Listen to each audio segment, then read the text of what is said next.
Every day, millions of people sit in front of glowing screens, staring at jagged lines and candlestick charts. They spend hours analyzing patterns, convinced they can outsmart a multi-trillion-dollar global financial system. But why are we so sure we can win? In almost every other area of life, hard work directly translates to skill. If you spend 1,000 hours writing code or practicing carpentry, your brain adapts. You build muscle memory.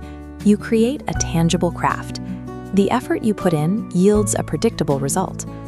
Modern trading apps intentionally borrow this exact logic. They use words like research and strategy, framing short-term day trading as a legitimate discipline. The implication is that if you just study the charts long enough and grind hard enough, you will achieve financial independence. Yet, despite the thousands of hours poured into these charts, the data reveals a jarring paradox. The harder an amateur trader works, the more likely they are to see their capital evaporate. To understand why, we have to separate investing from trading. Long-term investing relies on the gradual, compounding growth of real companies over decades.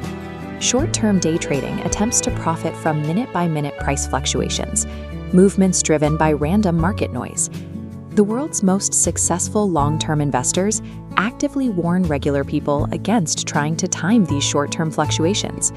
They argue that treating the stock market like a vehicle for rapid payouts strips away the underlying economics of the businesses entirely. Once you strip away those economics, a day trading interface looks remarkably similar to a sportsbook lounge.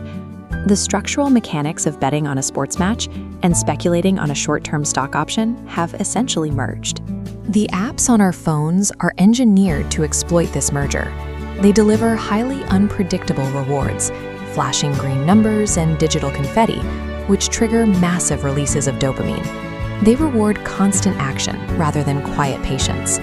When you stare at rapid-fire buy and sell orders, you are pulling the lever of a beautifully designed, highly addictive digital slot machine.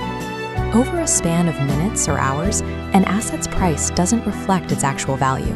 It follows a random walk, a chaotic zigzag driven by millions of automated transactions and unpredictable volume. This chart visualizes the Favorite-Longshot Bias. We overvalue highly volatile penny stocks, focusing on the tiny chance of a massive payout rather than the negative expected value. We flock to these lottery stocks, and retail volume floods in exactly when mathematical risk peaks. Our biological hardwiring compels us to chase those outsized rewards.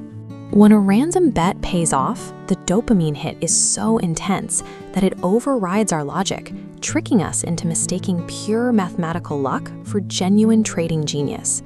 But human psychology is only half the equation. The real mechanism of wealth extraction operates in the structural plumbing of the market itself. This diagram illustrates the bid-ask spread, the microscopic gap between a buyer's price and a seller's price. Platforms and market makers act as the intermediary, harvesting fractions of a cent from the spread on every single transaction, regardless of which way the market moves. Think of day trading like carrying water in a wooden bucket. Your capital is the water, and your trades are the steps. But with every single step, invisible fees, payment for order flow, and microscopic delays steadily leak your capital out the bottom.